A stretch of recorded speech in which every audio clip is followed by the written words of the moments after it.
Okay माता जी।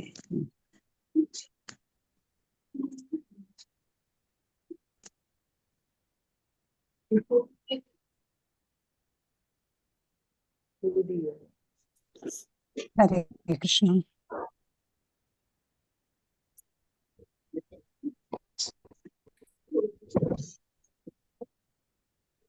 ओम नमो भगवते वासुदेवाय। ओम नमो भगवते वासुदेवाय। ओम अज्ञानतिमिरान्धस्य ज्ञानाञ्जनशलाकया चक्षुरुन्मीलितं येन तस्मै श्रीगुरवे नमः। हे कृष्णा करुणा सिन्धो दीनबन्धो जगत्पते गोपेश गोपिकान्त राधाकान्त नमोऽस्तुते। तप्तकाञ्चन गौराङ्गी राधे वृन्दावनेश्वरी वृषभानुसुते देवी प्रणमामि हरिप्रिये। जय श्री कृष्णा चैतन्य प्रभु नित्यानंद श्री अद्वैत गदाधरा श्रीवासादि गौर भक्तवृंदा। हरे कृष्ण कृष्ण कृष्ण हरे हरे हरे राम राम राम हरे हरे।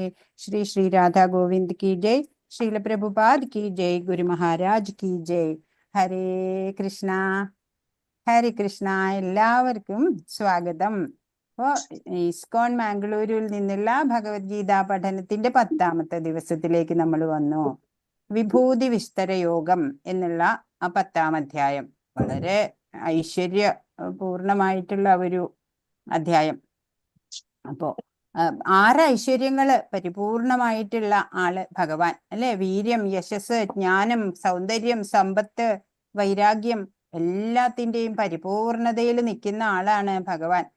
ഭഗവാനെ കുറിച്ചിട്ട് അത്യന്തം രഹസ്യമായ കാര്യങ്ങൾ നമുക്ക് ഇങ്ങനെ പറഞ്ഞു തന്നുകൊണ്ടിരിക്കുക. ഭഗവാനെ കുറിച്ച് പറയാൻ ഭഗവാൻ മാത്രമാണ് അധികാരി. അതുകൊണ്ട് അപ്പൊ യോഗശക്തി, വിഭൂതികള് എല്ലാം പറയാണ്.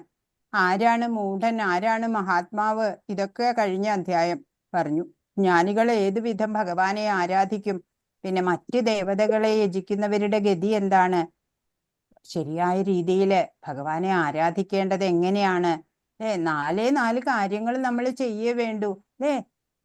മന്മനാഭവ മദ്ഭക്തോ മദ്യാജീവാം നമസ്കുരു മാമേ വൈശ്യസി യുക്ത്വൈവ മാത്മാനം മത്പരായണ. 9ാം അധ്യായത്തിൽ 34ാമത്തെ ഉജ്ജ്വലമായ ശ്ലോകം നമ്മൾ കണ്ടു അല്ലേ. ഇപ്പോ ഭഗവത്ഗീത ഹാഫ് പോർഷൻ നമ്മൾ പിന്നിട്ടു അല്ലേ. ഇപ്പൊ നമ്മള് ഭഗവാൻ കൃഷ്ണന്റെ കട്ട ഫാൻസായി മാറി അല്ലേ. ഇനി പകുതി കൂടി പഠിക്കണം. ഇപ്പൊ ഭക്തിയിൽ ഉറച്ചു നിൽക്കുന്നത് എങ്ങനെയെന്ന് ഈ അധ്യായം നമുക്ക് പറഞ്ഞു തരും. എല്ലാ സമയവും ഭഗവാനെ ചിന്തിക്കാൻ നമുക്ക് സാധിക്കണം. സാധാരണ നമ്മൾ ഭൗതിക വസ്തുക്കളെ കുറിച്ചൊക്കെയാണ് എപ്പോഴും ചിന്തിച്ചുകൊണ്ടിരിക്കണം അല്ലേ. ഇപ്പൊ ഭഗവാന്റെ അതീന്ദ്രിയതയെ കുറിച്ച് ചിന്തിക്കാൻ അതിനുള്ള പരിശീലനം നമുക്ക് കിട്ടിയിട്ടില്ല. അതുകൊണ്ടാണ് ഇപ്പൊ ഇവിടെ ഈ അധ്യായത്തില് ഭൗതിക വസ്തുക്കളില് ഭഗവാന്റെ ശക്തി അല്ലെങ്കിൽ പ്രാതിനിധ്യം അത് നമുക്ക് മനസ്സിലാക്കാൻ സാധിക്കും. അങ്ങനെ ഭൗതിക ചിന്തകളെ നമുക്ക് ഭഗവത് ചിന്തകളാക്കി മാറ്റണം. അപ്പൊ ഭഗവാന്റെ പ്രധാന വിഭൂതികളെ പറയുന്നുണ്ട് ഇവിടെ. അതുവഴി ഭഗവാനെ നമുക്ക് സദാ ഓർക്കാൻ സാധിക്കും. ഭഗവാന്റെ വിഭൂതികൾ അറിയും തോറും നമുക്ക് ആനന്ദം കൂടും, ആശ്ചര്യമാണ് തോന്നുക. അപ്പോ കൃഷ്ണഭക്തനാണ് എന്നുള്ളതിൽ അഭിമാനം തോന്നും നമുക്ക്. നമ്മുടെ ഉള്ളിലും അതേ സത്യം തന്നെയാണ്. നമ്മൾ ഒരേ ഒറിജിനാണ്, നമ്മളും ഭഗവാനും. പ്രകൃതി നിയമം അനുസരിച്ച് ജീവിക്കണം നമ്മള്. ഭഗവാനല്ലാതെ ഒന്നുമില്ല നമുക്ക് ചുറ്റും. അതുപോലെയുള്ള അങ്ങനെയുള്ള ആ ശ്രേഷ്ഠ ചിന്തകൾ നമുക്ക് ഉണ്ടാവട്ടെ. അങ്ങനെ ആധ്യാത്മിക പുരോഗതി ഉണ്ടാവട്ടെ. പ്രപഞ്ചത്തിലെ ഓരോ വസ്തുക്കളെയും ആരാധന ചെയ്ത് നമുക്ക് ഭഗവാനിലേക്ക് ചേരാം അനന്യ ഭക്തിയോടെ. ഹരേ കൃഷ്ണ. 1ാമത്തെ ശ്ലോകം ഭഗവാനാണ് പറയണത്. ശ്രീ ഭഗവാനുവാച ഭൂയ ഏവ മഹാബാഹോ ശൃണു മേ പരമം വച യത്തേഹം പ്രിയമാണായ വക്ഷ്യാമി ഹിതകാമ്യയ. പരമദിവ്യോത്തമ പുരുഷൻ അരുളി ചെയ്തു, കൈക്കരുത്തുള്ള അർജുന, നീ എൻ്റെ സുഹൃത്തായതുകൊണ്ട് നിന്റെ നന്മയ്ക്കായി ഇനിയും ഞാൻ ജ്ഞാനം ഉപദേശിക്കാം. കേൾക്കൂ, ഇത് ഞാൻ നേരത്തെ ഉപദേശിച്ചതിലും ഉത്തമമായ ജ്ഞാനമാണ്. വീണ്ടും വീണ്ടും ഓരോ അധ്യായം കഴിയും തോറും വീണ്ടും ഉത്തമമായ പരമരഹസ്യമായ ജ്ഞാനം ഇങ്ങനെ വെളിപ്പെടുത്തിക്കൊണ്ടിരിക്കുകയാണ് അല്ലേ ഭഗവാൻ. ഇപ്പൊ പറയാണ്, കൈക്കരുത്തുള്ളവനെ മഹാബാഹോ എന്നാ വിളിക്കണേ. എന്റെ സുഹൃത്താണ് നീ, അതുകൊണ്ട് നിന്റെ നന്മയ്ക്കായിട്ട് ഞാൻ ഈ ജ്ഞാനം പറഞ്ഞു തരാം, കേൾക്കൂ. ഇത് നേരത്തെയൊക്കെ ഉപദേശിച്ചതിനേക്കാള് ഉത്തമമായ ജ്ഞാനാണ്. അപ്പൊ ഒരു ഭക്തനെ ഭഗവാൻ ഇഷ്ടാണ് അല്ലേ? അതിനാല് അർജുനനോട് പറയാണ്, എന്നെ കുറിച്ചുള്ള രഹസ്യം നിനക്ക് ഞാൻ ഇനിയും പറഞ്ഞു തരാം. അപ്പൊ ഭഗവാൻ ഇവിടെ മനുഷ്യ അവതാരം എടുത്ത് വന്നു അല്ലേ?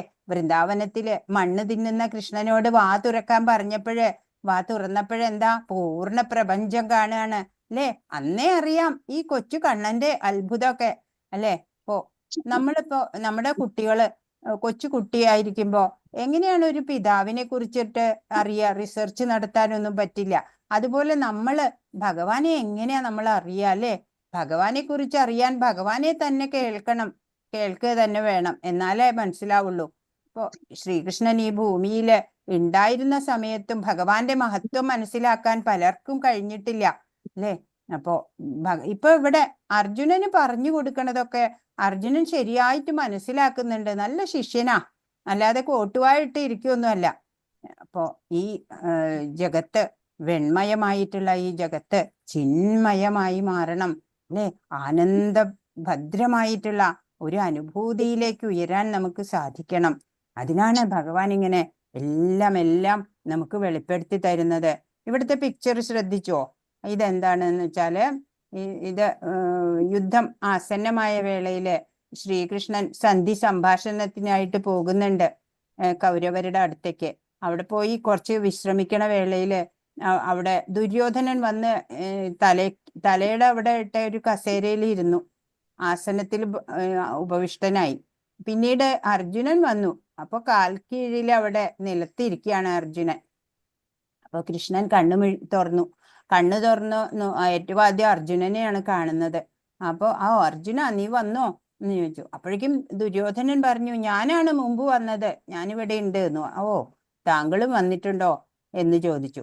അപ്പോഴ് പറഞ്ഞു, ഇങ്ങനെ എന്തായാലും യുദ്ധം കൂടാതെ വയ്യ. അപ്പോ ഞാൻ എന്താ തീരുമാനിച്ചേ വെച്ചാല്, ഞാൻ ആയുധം എടുക്കാതെ ഒരു പക്ഷത്ത് നിൽക്കാം. എന്റെ നാരായണീ സേന, കൃതവർമാവ് സേനാപതിയായിട്ടുള്ള എന്റെ ആ നാരായണീ സേനയുണ്ടല്ലോ, ആ സേന മറുഭാഗത്തും നൽകാം. അതാണ് ഞാൻ ഉദ്ദേശിക്കുന്നത്. അപ്പൊ അർജുന പറഞ്ഞോളൂ, ഇതിലേതാണ് നിനക്ക് വേണ്ടത് എന്ന് ചോദിക്കുകയാണ്. അപ്പൊ ദുര്യോധനന് ഭയായി. ഇനിയിപ്പോ നാരായണീ സേന വേണമെന്ന് പറയോ? ആയുധം എടുക്കാത്ത കൃഷ്ണനെ കിട്ടിയിട്ട് എന്താ കാര്യം എന്ന് തോന്നാണ് ദുര്യോധനന്. അപ്പൊ അർജുനൻ പറഞ്ഞു, എനിക്ക് സേന വേണ്ട, എനിക്ക് കൃഷ്ണൻ കൂടെ ഉണ്ടായാ മതി എന്ന് അർജുനൻ. സമാധാനായി ദുര്യോധനന്. ഇത്രയും മഹത്തായ സൈന്യം കൂടെ പോരുമല്ലോ, ആയുധം എടുക്കാത്ത ഒരാളെ കിട്ടിയിട്ട് എന്തിനാ എന്ന് വിചാരിച്ചു. അങ്ങനെ യുദ്ധം തുടങ്ങുകയാണ് ചെയ്തത്. ആ സന്ദർഭമാണ് ഇവിടെ പിക്ചറിൽ കാണുന്നത്. രണ്ടാമത്തെ ശ്ലോകം. നമേ വിദുസുരഗണ പ്രഭവം ന മഹർഷയ അഹമാതിർഹി ദേവാനാം മഹർഷീണാം ച സർവശ. എന്റെ ഉത്പത്തി, വിഭൂതി എന്നിവയെപ്പറ്റി ദേവന്മാർക്കോ ഋഷിമാർക്കോ അറിഞ്ഞുകൂടാ. ഏതു വിധത്തിലും അവരുടെയെല്ലാം ഉത്ഭവസ്ഥാനം ഞാനാണ്. ഭഗവാന്റെ ഉൽപ്പത്തിയെ പറ്റി ആർക്കൊക്കെ അറിഞ്ഞുകൂടാ? ദേവന്മാർക്കോ ഋഷിമാർക്കോ പോലും അറിയില്ല. എന്താ കാരണം? അവരെക്കാളൊക്കെ മുമ്പുള്ള ആദിമനാണ് ഭഗവാൻ. അപ്പൊ പിന്നെ അങ്ങനെയുള്ള ഒരാളുടെ ഉൽപ്പത്തിയെ കുറിച്ചിട്ട് ദേവന്മാർക്കോ ഋഷികൾക്കോ അറിയാൻ പറ്റുമോ? അല്ലേ? അപ്പോ അതാണ് ഇവിടെ പിക്ചർ കാണിച്ചിരിക്കുന്നത്. ദേവകി ദേവിയാണ്. ദേവകി ദേവിയുടെ ഗർഭത്തില് ഭഗവാൻ അവതരിക്കാൻ പോവാണ്. അവരുടെയൊക്കെ അവതാരം നമ്മളുടെ പോലെ ജനിക്കലല്ല, അവർ മനസ്സിൽ നിന്നാണ്. വസുദേവരുടെ മനസ്സിൽ നിന്ന് ദേവകി ദേവിയുടെ മനസ്സിലേക്ക് നൽകപ്പെട്ടു. അങ്ങനെ ഭഗവാന്റെ അവതാരം ഭൂമിയില് മനുഷ്യനായിട്ട്. അപ്പൊ അത് കാണാനായിട്ട് ഇവിടെ ബ്രഹ്മ, ശിവൻ, മറ്റ് ദേവഗണങ്ങള് എല്ലാരും, നാരദൻ അല്ലേ, ശ്രീനാരദ മുനി, അങ്ങനെ മഹർഷിമാര്, മഹാത്മാക്കള് ഒക്കെ അവിടെ വന്ന് നിൽക്കണതാണ്. ഹരേ കൃഷ്ണ. എന്റെ ആവിർഭാവത്തെ പറ്റിയിട്ട് ദേവന്മാരോ മഹർഷിമാരോ പോലും അറിയണില്ല എന്നാണ്. മാംസചക്ഷുസ്സുകൊണ്ട് ഈ ദിവ്യത്വം കാണാനും കഴിയില്ല ആർക്കും. ദേവന്മാരുടെയും മഹർഷിമാരുടെയും തലത്തിലെത്തിയവർക്ക് പോലും ഭഗവാനെ മനസ്സിലാവണില്ല. ഭഗവാൻ എല്ലാത്തിൻ്റെയും ആദി കാരണമാണ്. അല്ലെ? ഇപ്പൊ നമ്മുടെ തന്നെ പിതാമഹന്മാർക്ക് അവരുടെ പിതാവിന് ഒക്കെ നമ്മളെ ചിലപ്പോ അറിഞ്ഞു എന്ന് വരാം, നമുക്ക് അവരെ അറിയില്ല അല്ലെ? അപ്പൊ അവരാണ് ആദിമര്, മുമ്പുണ്ടായവർക്കാണ് പിന്നെ ഉണ്ടാവണവരെ കുറിച്ചിട്ട് അറിയുള്ളൂ. ഭഗവാന്റെ ഉൽപ്പത്തി വിഭൂതി എല്ലാം പരമരഹസ്യമാണ്. 7ാമത്തെ ശ്ലോകം. ഏതാം വിഭൂതി യോഗം ച മമയോ വേത്തി തത്വത സോ വികൽപേന യോഗേന യുജ്യതേനാത്ര സംശയ. എന്റെ വിഭൂതികളും യോഗശക്തിയും എന്തെന്ന് ശരിയായി ബോധ്യപ്പെട്ടവർ കലർപ്പില്ലാത്ത ഭക്തിയുത സേവനത്തിൽ മുഴുകുന്നു. ഇതിന് യാതൊരു സംശയവുമില്ല. ഭഗവാന്റെ വിഭൂതികളും യോഗശക്തിയും ഒക്കെ കുറിച്ച് മനസ്സിലാക്കിയവര് കലർപ്പില്ലാത്ത ഭക്തിയുത സേവനത്തിൽ മുഴുകും എന്ന്. വിഭൂതികള് എല്ലാം യഥാർത്ഥത്തിൽ മനസ്സിലാക്കിയിട്ട് ഭഗവാനുമായിട്ട് ബന്ധം സ്ഥാപിക്കുക, ഭഗവാന്റെ സേവനത്തിൽ ഏർപ്പെടുക. എല്ലാ സംശയങ്ങളും അപ്പൊ തീരും. അങ്ങനെ ഭഗവാനിൽ ഉറച്ചു നിൽക്കാൻ നമുക്ക് സാധിക്കും. ഭഗവാന്റെ കൃപ തന്നെ വേണം ഭഗവാനെ കുറിച്ച് അറിയാനും. മെഴ്സി ഓഫ് കൃഷ്ണ അല്ലെ? ഗോഡ് ഈസ് ഗ്രേറ്റ് ആണ്. എത്ര ഗ്രേറ്റ് അറിയില്ല അല്ലെ നമുക്ക് ഭഗവാനെ. ഹരേ കൃഷ്ണ. കേൾക്കുന്നില്ലേ? വിഭൂതി എന്ന് പറഞ്ഞാൽ എന്താണ്? ഐശ്വര്യം, ഐശ്വര്യാണ്. ഹരേ കൃഷ്ണ. ഇപ്പൊ ഒരു ഭഗവാനെ കുറിച്ച് ഗോഡ് ഈസ് ഗ്രേറ്റ് എന്ന് പറയൂ അല്ലെ എല്ലാവരും. എത്രയ്ക്ക് ഗ്രേറ്റ് ആണ് അറിയോ? അതിനെപ്പറ്റി അറിയില്ല ആർക്കും അല്ലെ? എല്ലാവർക്കും അജ്ഞതയാണ്. ആത്മീയത തന്നെ സസ്പീഷ്യസ് ആണ്, എല്ലാവർക്കും സംശയകരാണ്. ഭൗതികതയിലൊന്നും ഒരു സംശയവും ഇല്ല. ആരെന്ത് പറഞ്ഞാ അപ്പൊ അത് വിശ്വസിച്ചോളും അല്ലെ? ഇപ്പൊ ഒരു സന്യാസി, ഒരു പണ്ഡിതനായിട്ടുള്ള സന്യാസി പ്രവചനത്തിനൊക്കെ പോകുന്ന ആള്. അപ്പൊ ഗ്രാമവാസികളും അദ്ദേഹത്തെ വിളിക്കാണ്. അപ്പൊ അദ്ദേഹത്തിന് ടൈറ്റ് ഷെഡ്യൂളാണ്, അനേക ദിവസം കഴിഞ്ഞിട്ടാണ് ഒരു ദിവസം വരുന്നത്. അപ്പൊ ചോദിച്ചു, നിങ്ങളിൽ ആർക്കൊക്കെ ഭഗവാനിൽ വിശ്വാസം ഉണ്ട് ചോദിച്ചു. ആരും കൈപൊന്തിച്ചില്ല. അപ്പൊ സന്യാസി പറഞ്ഞു, നിങ്ങൾക്ക് ആർക്കും ഭഗവാനിൽ വിശ്വാസം ഇല്ല, അപ്പൊ പിന്നെ ഞാൻ ഭഗവാനെ കുറിച്ച് എന്തിനാ പറയണേ എന്ന് പറഞ്ഞ് തിരിച്ചുപോയി. എല്ലാവർക്കും വിഷമായി. സംഘാടകരൊക്കെ പറഞ്ഞു, ഇത്രയും ചെലവായി, പന്തലൊക്കെ ഇട്ട് അറേഞ്ച്മെന്റ് ഒക്കെ ചെയ്തു, ഒന്നും പറയാതെ അദ്ദേഹം തിരിച്ചുപോയി. ഇനി ഒരവസരം കിട്ടണമെങ്കിൽ എത്ര കാത്തിരിക്കണം. അങ്ങനെ വീണ്ടും അങ്ങനെ കാത്തിരുന്നു. ഒരവസരം വന്നു. അപ്പോഴെല്ലാരോടും പറഞ്ഞു, നിങ്ങള് എല്ലാവരും ഭഗവാനിൽ വിശ്വാസം ഉണ്ടെന്ന് പറയണം കേട്ടോ എന്ന് പറഞ്ഞു. ശരി, വന്നു. അദ്ദേഹം വന്നിട്ട് ഈ ചോദ്യം തന്നെ ചോദിച്ചു, നിങ്ങളിൽ ആർക്കൊക്കെ ഭഗവാനിൽ വിശ്വാസം ഉണ്ട് എന്ന് ചോദിച്ചു. അപ്പൊ എല്ലാരും കൈപൊന്തിച്ചു. അപ്പൊ നിങ്ങൾക്ക് എല്ലാവർക്കും ഭഗവാനെ കുറിച്ച് അറിയാല്ലേ, എന്നാ ശരി, പിന്നെ എനിക്കിനി ഒന്നും പറയാനില്ല എന്ന് പറഞ്ഞിട്ട് അദ്ദേഹം തിരിച്ചുപോയി. പിന്നെയും പ്രയാസമായി എല്ലാവർക്കും. അപ്പോ പിന്നെയും വളരെ കഷ്ടപ്പെട്ട് വേറൊരു ഡേറ്റ് കിട്ടി അദ്ദേഹത്തിന്റെ. അങ്ങനെ അന്നത്തെ ദിവസം അദ്ദേഹം വന്നപ്പോഴ് ഇവരോട് പറഞ്ഞു, പകുതി പേര് അങ്ങനെ പറഞ്ഞാൽ മതി വിശ്വാസം. ശരി. എല്ലാവരും ചോദ്യം ചോദിച്ചപ്പോ പകുതി പേര് കൈപൊന്തിച്ചു. അപ്പോഴ് ആ സന്യാസി പറഞ്ഞു, നിങ്ങൾക്ക് പകുതി പേർക്ക് ഭഗവാന് വിശ്വാസമുണ്ട്. അപ്പോ നിങ്ങൾ ഒരു കാര്യം ചെയ്യാ, ഭഗവാനെ കുറിച്ച് അറിയണവര്, അറിയാത്ത പകുതി പേരുണ്ടല്ലോ, അവർക്ക് പറഞ്ഞു കൊടുത്തോളൂ എന്ന് പറഞ്ഞു വീണ്ടും അദ്ദേഹം തിരിച്ചുപോയി. അപ്പോ ആത്മീയതയെ കുറിച്ചുള്ള അജ്ഞത അത് കാണിക്കാനാണ് ഇവിടെ. അപ്പോ ഒന്നുമില്ല അല്ലെ? ഭഗവാൻ ആരാണ്? ഗോഡ്, ഹൂ ഈസ് ഗോഡ് എന്ന് ചോദിച്ചാൽ വരെ പറയാൻ ആരുമില്ല അല്ലെ? Krishna is the supreme Lord head എന്ന് പറയാൻ ആർക്കും സാധ്യമാവണില്ല. എന്താണ് അല്ലേ അങ്ങനെ വരുന്നത്? അപ്പൊ എപ്പോഴും അതെ, ഈ ആത്മീയതയെ കുറിച്ച് മാത്രാണ് ഇങ്ങനെയുള്ള സംശയങ്ങള്. ഉണ്ടോ ഭഗവാൻ, ഉണ്ടോ ഇല്ലേ, അങ്ങനെ എല്ലാവർക്കും ആ വിശ്വാസം, ദൃഢത കൈവരിക്കാൻ വളരെ പ്രയാസമാണ് എല്ലാവർക്കും കാണുന്നത്. 8ാമത്തെ ശ്ലോകം. അഹം സർവസ്യ പ്രഭവോ മത്ത സർവം പ്രവർത്തതേ ഇതി മത്വാ ഭജന്തേ മാം ബുധാ ഭാവസമന്വിത. ഭൗതിക ആധ്യാത്മിക ലോകങ്ങളുടെ ഉറവിടം ഞാനാണ്. ഭൗതിക ലോകത്തിന്റെ മാത്രമല്ല, ആധ്യാത്മിക ലോകങ്ങളുടെയും ഉറവിടം ഞാനാണ്, ഭഗവാനാണ് ഇതെല്ലാം ഉണ്ടായത്. ഇത് പൂർണ്ണമായി അറിയുന്ന ബുദ്ധിമാന്മാർ എന്റെ സേവനത്തിൽ ഏർപ്പെടുകയും എന്നെ ഉള്ളഴിഞ്ഞ് ആരാധിക്കുകയും ചെയ്യും. ആ ഭഗവാന്റെ ശ്രേഷ്ഠതമമായ സ്റ്റാറ്റസ്, ഭഗവാന്റെ ആ സർവേശ്വരത്വം അല്ലെ, സർവജ്ഞത്വം, അത് മനസ്സിലാക്കണം പൂർണ്ണമായിട്ട്. അങ്ങനെ വരുമ്പോഴാണ്, അത് ബുദ്ധിമാന്മാരാണ് അല്ലെ മനസ്സിലാക്കുന്നത്. അങ്ങനെ വരുമ്പോ അവര് ഭഗവത് സേവനത്തിൽ എപ്പോഴും ഏർപ്പെടും. എപ്പോഴും ഭഗവാനെ ഉള്ളഴിഞ്ഞ് ആരാധിക്കും. എപ്പോഴും അല്ലേ, ഏത് കർമ്മം ചെയ്യുമ്പോഴും ഭഗവാനിൽ മനസ്സ് വെച്ചുകൊണ്ടായിരിക്കും അങ്ങനെയുള്ളവര് പ്രവൃത്തി ചെയ്യുന്നത്. എട്ടാമത്തെ ശ്ലോകം എന്ന് പറഞ്ഞാല് ഇത് ചതുശ്ലോകി ഗീതയിൽ വരുന്നതാ.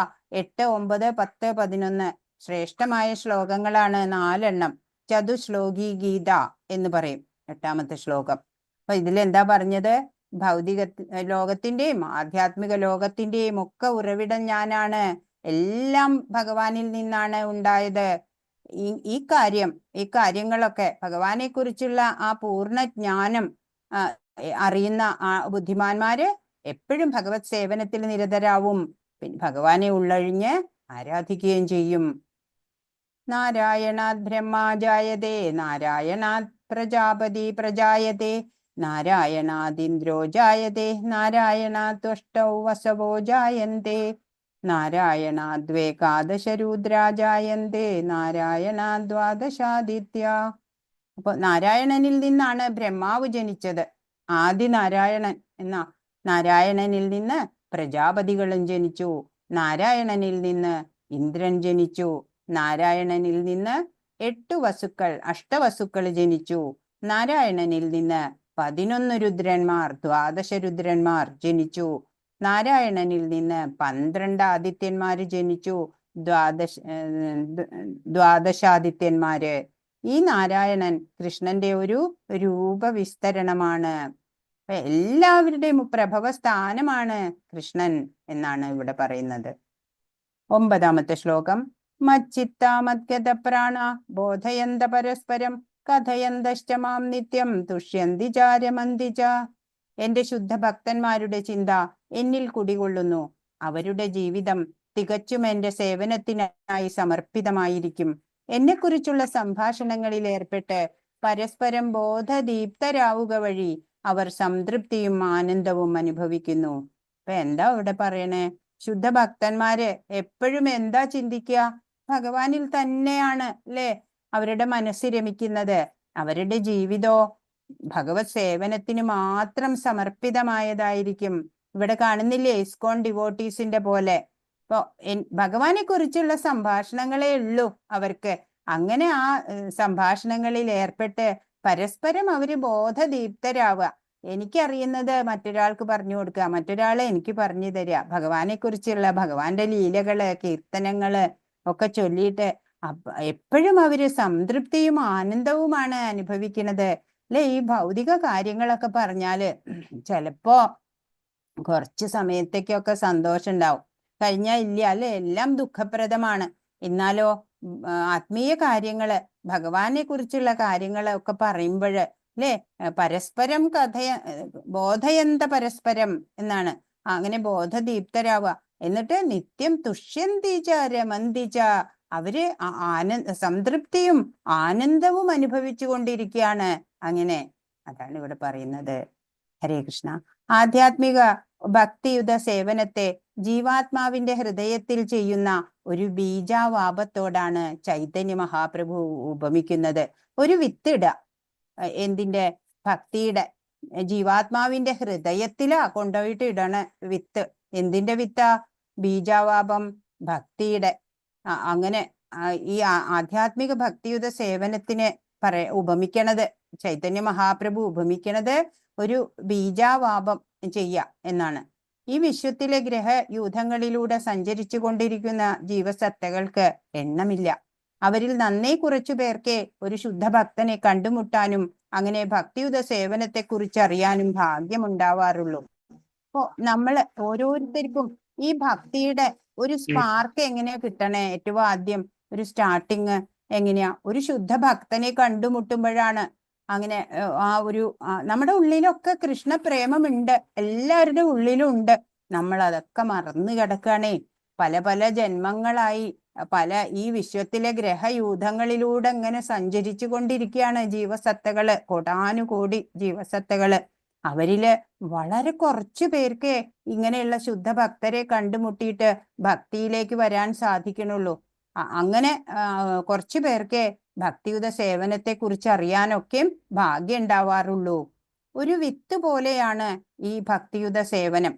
ജീവസത്തയുടെ ഹൃദയത്തിൽ ഈ ബീജം നട്ടുകഴിഞ്ഞ ശേഷം ആ ജീവാത്മാവ് ഹരേ കൃഷ്ണ കൃഷ്ണ കൃഷ്ണ ഹരേ ഹരേ ഹരേ രാമ രാമ രാമ ഹരേ ഹരേ എന്ന മന്ത്രോച്ചാരണം ചെയ്തുകൊണ്ടും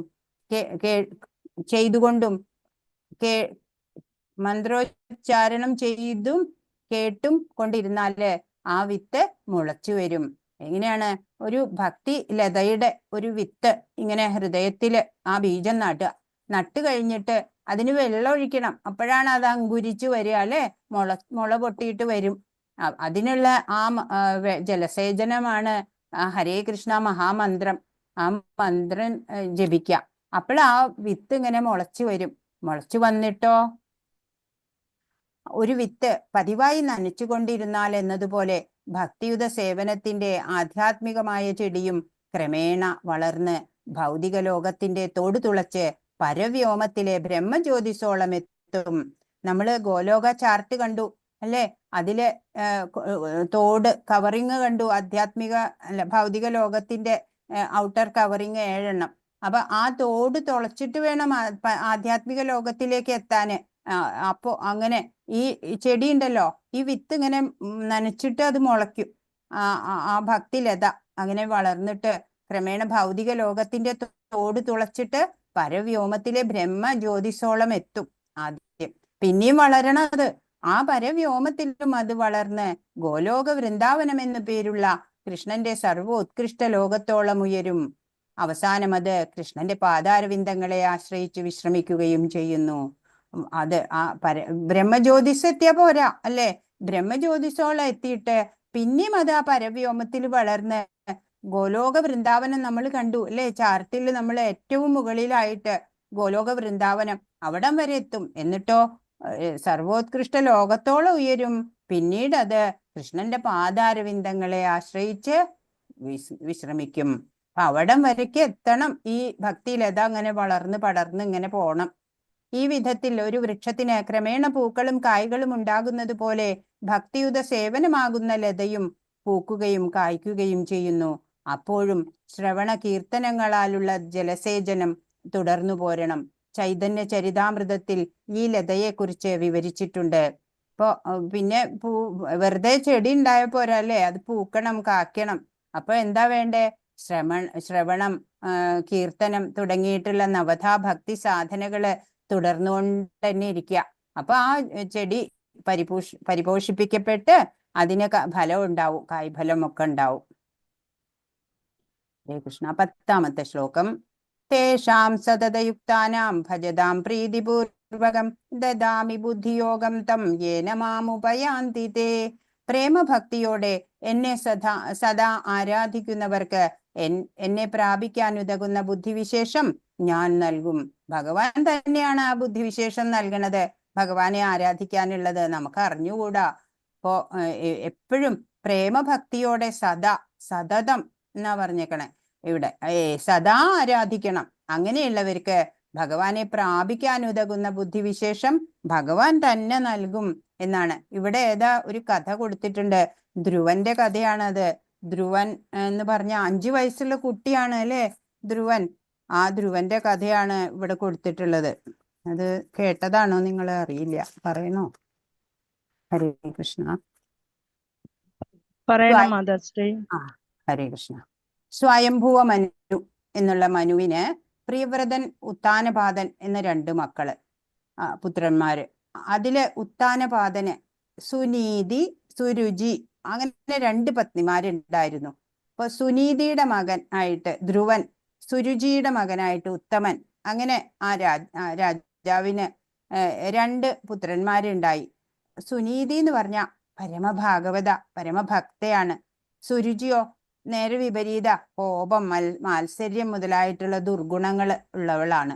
അപ്പൊ ഒരു ദിവസം ഈ ഉത്തമൻ, ഈ എന്താ പറയാ, സുരുചിയുടെ മകൻ പിതാവിന്റെ മടിയിൽ ഇങ്ങനെ കളിച്ചുകൊണ്ടിരിക്കണ നേരത്ത് ധ്രുവനും, ബാലനല്ലേ, സഹജമായിട്ടുള്ള ഔത്സുക്യത്തോടെ ഓടി വന്ന് പിതാവിന്റെ മടിയിൽ കയറാൻ തുടങ്ങി.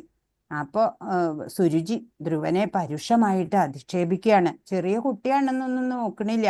അച്ഛന്റെ മടിയിൽ കയറി ഇരിക്കാനേ നിനക്ക് എന്താ അധികാരമുള്ളത്? അതിനങ്ങനെ ആഗ്രഹം ഉണ്ടെങ്കിലേ നീ തപസ് ചെയ്യ പോയിട്ട്, എന്നിട്ട് അടുത്ത ജന്മത്തിൽ എൻ്റെ കുട്ടിയായിട്ട് ജനിക്കണം, എന്നാലേ നിനക്ക് അതിനുള്ള അർഹതയുള്ളൂ എന്ന് പറയാണ്. എന്നാലോ ഈ രാജാവ് ഇത് കേട്ടിട്ട് ഒന്നും മിണ്ടിയില്ല. ഉത്താനപാദൻ ഈ കുട്ടിയുടെ മനസ്സ് വേദനിച്ചതിനുള്ള ഒരു കാര്യവും പറഞ്ഞില്ല. അങ്ങനെ ദുഃഖം കൊണ്ട് ഈ കുട്ടി ധ്രുവൻ അമ്മയുടെ അടുത്തേക്ക് പോയി. അപ്പൊ അമ്മയോ, അമ്മ ഭക്തയായിട്ടുള്ള അമ്മ അല്ലെ, ശാന്തമായിട്ട് പറഞ്ഞു, എല്ലാ സുഖദുഃഖങ്ങൾക്കും കാരണം അവരവരുടെ പൂർവകർമ്മങ്ങളാണ് മോനെ. അതിൽ മറ്റുള്ളവരെ ഒന്നും നമ്മളെ കുറ്റപ്പെടുത്തിയിട്ട് കാര്യമില്ല. നമ്മുടെ കർമ്മവാസനകളെയൊക്കെ അതിക്രമിക്കണം എന്നുണ്ടെങ്കിൽ കരുണാനിധിയായിട്ടുള്ള ഈശ്വരന്റെ പാദസേവ ചെയ്യണം. അതേ ഒരു മാർഗമുള്ളൂ. അതുകൊണ്ട് ആ കൃപാമൂർത്തിയില് നീയ് ശരണം പ്രാപിച്ചോളൂ എന്ന് മോനോട് പറയാണ്. അപ്പൊ ഈ കുട്ടി വേഗം അതിന് പുറപ്പെട്ടു. എനിക്കിന്നാ ഭഗവാനെ ശരണം പ്രാപിച്ചിട്ട് തന്നെ കാര്യം എന്ന് പറഞ്ഞു. അങ്ങനെ ആ ബാലന്റെ പിഞ്ചു ഹൃദയം ഈ സുരുചി എന്നുള്ള അമ്മയുടെ വാക്ഷരങ്ങളാലെ അത്രയ്ക്കും വേദനിച്ചു. അങ്ങനെ കേവലം 5 വയസ്സ് മാത്രമുള്ള ആ ബാലനാണ് അങ്ങനെ മാതൃപാദങ്ങളെയൊക്കെ വന്ദിച്ചിട്ട്, ആത്മാരാമന്മാർക്ക് പോലും ഭഗവാനെ ദർശിക്കാൻ വിഷമം. അങ്ങനെയുള്ള സമയത്ത് ഈ കുട്ടി ഭഗവാനെ അന്വേഷിച്ച് യാത്രയാവുക. അനാഥ ബന്ധുവാണ് ഭഗവാൻ എന്നൊക്കെ അമ്മ പറഞ്ഞു കൊടുത്തിട്ടുണ്ട്. അനാഥര് ആരും ഇല്ലാത്തവർക്ക് ഭഗവാനാ ബന്ധു എന്ന്. അങ്ങനെ ധീരനായിട്ടുള്ള ആ ബാലഭക്തൻ നേരെ അങ്ങനെ ആ ഭക്തൻ ഇങ്ങനെ പുറപ്പെട്ടു എന്ന് അറിഞ്ഞു. ഭഗവാൻ അറിയാം അന്തര്യാമിയായിട്ട്. ആ ഭഗവാൻ പറഞ്ഞു തൻ്റെ പരമഭക്തനായിട്ടുള്ള ശ്രീനാരദരെ മന്ത്രോപദേശത്തിനായിട്ട് ഈ ബാലന്റെ അടുത്തേക്ക് അയക്കുകയാണ്. നാരദനോ വന്നിട്ട് കുറെ പരീക്ഷണങ്ങൾ നടത്തി ഈ കുട്ടിയുടെ മേലെ. വേണ്ട, മോൻ ചെറിയ കുട്ടിയാ, തിരിച്ചു വീട്ടിലേക്ക് പോയിക്കോളൂ എന്നൊക്കെ പറയും. അപ്പൊ ഭഗവത് ദർശനം കിട്ടിയല്ലാണ്ട് ഞാൻ പോവില്ല എന്ന് അചഞ്ചലമായിട്ടുള്ള ആ ഉത്കണ്ഠ. അപ്പൊ അതറിഞ്ഞ് സന്തോഷമുണ്ടായി ശ്രീനാരദർക്ക്. അപ്പോ ദിവ്യമന്ത്രവും ആരാധനാക്രമവും ഒക്കെ ഉപദേശിച്ചു കൊടുത്തു. അങ്ങനെ ധ്രുവൻ മധുവനം പ്രാപിച്ചിട്ട് ഏകാന്ത സമാധിയില് അവിടെ ലയിച്ചു. അങ്ങനെ വിശപ്പോ ദാഹോ ഒന്നും അറിഞ്ഞില്ല. ആ ഭഗവത് പാദാംബുജങ്ങള് മാത്രം ഇങ്ങനെ മനസ്സില് ധ്യാനിച്ചുകൊണ്ട് ഒരു വിശപ്പൊന്നും ബാധിക്കണ തന്നെ ഇല്ല. ബാലന്റെ പിഞ്ചു ഹൃദയത്തില് ഭഗവാൻ ഇങ്ങനെ നിരന്തരം കളിയാടുന്നുണ്ട്. അപ്പൊ ബാലയോഗിയായി മാറിയ അല്ലെ ധ്രുവൻ അങ്ങനെ കുംഭകം കൊണ്ട് ഈ ശ്വാസത്തിനെ നിരോധിച്ചു. അപ്പോൾ ലോകത്തിൽ ഒരാൾക്കും ശ്വാസോച്ഛ്വാസം ചെയ്യാൻ കഴിയാണ്ടായി. ദേവന്മാരൊക്കെ പരിഭ്രമിച്ചിട്ട് ഭഗവാനെ ശരണം പ്രാപിച്ചു. അപ്പൊ ഭഗവാൻ പറഞ്ഞു, ഭയപ്പെടണ്ട, ധ്രുവന്റെ തപസ്സുകാരനാണ് ഇത്, ഉടനെ നിവൃത്തി ഉണ്ടാക്കാം എന്ന് പറഞ്ഞ് ആശ്വസിപ്പിച്ചു. അങ്ങനെ ഭഗവാൻ ധ്രുവന്റെ മുമ്പില് ആവിർഭവിച്ചു. ആ ബാലൻ ഇങ്ങനെ ആനന്ദം കൊണ്ട് എന്താ ചെയ്യണ്ടേ അറിയണില്ല. ഇപ്പൊ എത്ര മഹാന്മാര് പോലും അല്ലെ മഹർഷീശ്വരന്മാര് പോലും ആഗ്രഹിച്ചു ഭഗവാനെ ഒന്ന് ദർശിക്കാൻ സാധിക്കാത്തവരുണ്ട് അല്ലെ. അപ്പൊ എന്താ സ്തുതിക്കണ്ടേ അറിയണില്ല. ഭഗവാനെ എന്ത് പറഞ്ഞാ സ്തുതിക്കുക ഒന്നും അറിയില്ല, കുട്ടിയല്ലേ. അപ്പോ സർവ അന്തര്യാമിയായിട്ടുള്ള ഭഗവാൻ അറിയാം ഇത്. അങ്ങനെ തൻ്റെ ജ്ഞാനാത്മകമായിട്ടുള്ള ആ പാഞ്ചജന്യം എന്നുള്ള ശംഖു കൊണ്ട് ആ ഭാഗവതന്റെ കപോല പ്രദേശത്ത് കവിൾത്തടത്തില് കൃപാപൂർവം സ്പർശിച്ചു. ഉടൻ ധ്രുവന്റെ ആ ജ്ഞാന ചക്ഷുസ് തുറന്നു. ദിവ്യങ്ങളായ സ്തോത്രങ്ങൾ ഇങ്ങനെ വരാൻ തുടങ്ങി, നിർഗളിക്കുകയാണ് ധ്രുവനിൽ നിന്ന്. അങ്ങനെ ആ സ്തോത്രങ്ങൾ കൊണ്ടൊക്കെ ആ ചിദാനന്ദമൂർത്തിയെ സ്തുതിച്ചു വേണ്ട വിധം. അങ്ങനെ പിന്നെ പറഞ്ഞു, ഭഗവാൻ അനുഗ്രഹിച്ചു, ചിരകാലം രാജ്യം ഭരിച്ചിട്ട് സർവോത്തമവും നാശരഹിതവുമായിട്ടുള്ള ധ്രുവപദം പ്രാപിച്ചോളൂ എന്ന് അങ്ങനെ ഭഗവാൻ അന്തർധാനം ചെയ്തു. അങ്ങനെ ധ്രുവൻ പിതൃ സമീപത്തേക്ക് പോവാണ്. മടക്കത്തില് ആ കുട്ടിക്ക് സങ്കടം തോന്നുക. എന്താ ചിന്തിക്കണേ, എന്നെ പോലെ ഭാഗ്യം കെട്ടവര് ആരാ ഉള്ളത്? മുക്തിപ്രദനായിട്ടുള്ള ആ ഭഗവാനെ പ്രാപിച്ചിട്ടും ഞാനിപ്പോ എന്താ ചെയ്തത്? രാജ്യം അതൊക്കെയല്ലേ ഞാൻ ചോദിച്ചത്, എനിക്ക് അതല്ലേ കിട്ടിയത്? ചക്രവർത്തിയുടെ മുമ്പിൽ ചെന്നിട്ട് ഒരു പിടി പതിര് ചോദിക്കണ പോലെയല്ലേ എന്റെ പ്രവൃത്തി ഉണ്ടായത്. നാരദ മഹർഷി മുൻകൂട്ടി തന്നെ ഭഗവൻ മായയുടെ അജയ്യതയെ പറ്റിയൊക്കെ എന്നോട് പറഞ്ഞിരുന്നതാ, എന്നിട്ട് ഞാനത് ഗ്രഹിച്ചില്ലല്ലോ. ഇപ്രകാരം വ്യസനിച്ചിട്ട് ആ കുട്ടി ഇങ്ങനെ മടങ്ങി വരികയാണ്. അപ്പൊ ധ്രുവന്റെ വരവിനെ പറ്റി കേട്ടിട്ട് ഉത്താനപാദൻ, സുരുചി എല്ലാവരും ആനന്ദത്താലെ വലിയ ആഘോഷപൂർവം സ്വാഗതമരുളി. ഭഗവത് സ്പർശത്താലെ പരിപാവനനായി തീർന്ന ധ്രുവനാണ് അല്ലെ. ആ പുത്രനെ അവര് ഗാഠഗാഠം ആലിംഗനം ചെയ്തു. ഇപ്പൊ കല്ലിനേക്കാൾ കഠോരയായിട്ടുള്ള സുരുചി പോലും സ്നേഹം കൊണ്ട് വീർപ്പ് മുട്ടിച്ചു. ഇപ്പൊ ഭഗവാൻ സർവസ്വരൂപനായിട്ടുള്ള ആ ഭഗവാൻ പ്രസന്നനായാല് ഈ ലോകം മുഴുവൻ പ്രസന്നമായി തീരും എന്നാണ്. അപ്പൊ അനന്തരം ഉത്താനപാദൻ കുറച്ചു കാലം കഴിഞ്ഞ് രാജ്യഭാരമൊക്കെ ധ്രുവനെ ഏൽപ്പിച്ചു. വനത്തിൽ ചെന്ന് ഭഗവത് ധ്യാന നിരതനായിട്ട് നിത്യാനന്ദം പ്രാപിച്ചു. അങ്ങനെ ധ്രുവനും എന്താ പറയാ ധാർമ്മികനായിട്ട് വളരെ കാലം രാജ്യം ഭരിച്ചു, ഉത്തമ ചക്രവർത്തിയായിട്ട്. അതിനുശേഷം ധ്രുവപദം പ്രാപിച്ചു എന്നാണ്. അപ്പോ ഈ ധ്രുവൻ കുട്ടിക്ക് അറിയണ്ടായിരുന്നില്ല എങ്ങനെയാണ് സ്തുതിക്കേണ്ടതെന്ന്. അപ്പോ അങ്ങനെ ഭഗവാൻ തന്നെ ബുദ്ധിവിശേഷം കൊടുത്തു അല്ലെ. പ്രേമഭക്തിയോടെ എന്നെ സദാ ആരാധിക്കുന്നവർക്ക് എന്നെ പ്രാപിക്കാൻ ഉതകുന്ന ബുദ്ധിവിശേഷം ഞാൻ നൽകും എന്നിവിടെ പറഞ്ഞു. അപ്പൊ ഭഗവാനെ പ്രാപിക്കാനുള്ള വിധം ഭഗവാൻ തന്നെ പറഞ്ഞു കൊടുത്തു അല്ലെ ധ്രുവന്. ഹരേ കൃഷ്ണ. വിശ്വാസിനായൊരു ആധ്യാത്മിക ഗുരു ഉണ്ടായാലും ഒരു ആധ്യാത്മിക സംഘടനയിൽ ഉൾപ്പെട്ടാലും ശരി, മുന്നേറാൻ ഉതകുന്ന ബുദ്ധിശക്തി ഒരാൾക്കില്ലെങ്കിൽ അയാൾക്ക് കൃഷ്ണൻ അന്തര്യാമിയായിരുന്ന് ഉപദേശങ്ങൾ നൽകുന്നു. നമുക്ക് ആഗ്രഹം ഉണ്ടാവണം, അതിന് പ്രയത്നിക്കാനും നമ്മൾ തയ്യാറാവണം. അപ്പൊ ബാക്കി എല്ലാ സഹായവും ഭഗവാൻ നൽകും എന്നാണ്. അപ്പോ അങ്ങനെ ആ ഭക്തനും അവസാനത്തിൽ പ്രയാസം കൂടാതെ ഭഗവാനിൽ എത്തിച്ചേരാൻ ഇടവരുന്നു. നിരന്തരം കൃഷ്ണാവബോധത്തോടെ ജീവിക്കുകയും പ്രേമഭക്തിയോടെ കൃഷ്ണന്റെ സേവ ചെയ്യുകയുമാണ് അവശ്യമായ യോഗ്യത. എന്താണ് യോഗ്യത? കൃഷ്ണാവബോധത്തോടെ ജീവിക്കുക, പ്രേമഭക്തിയോടെ കൃഷ്ണന്റെ സേവ ചെയ്യുക, ഇത്രേ വേണ്ടൂ. ഭക്തൻ കൃഷ്ണനു വേണ്ടി എന്തെങ്കിലും പ്രവൃത്തി ചെയ്യണം, അത് പ്രേമപൂർവമാവുകയും വേണം.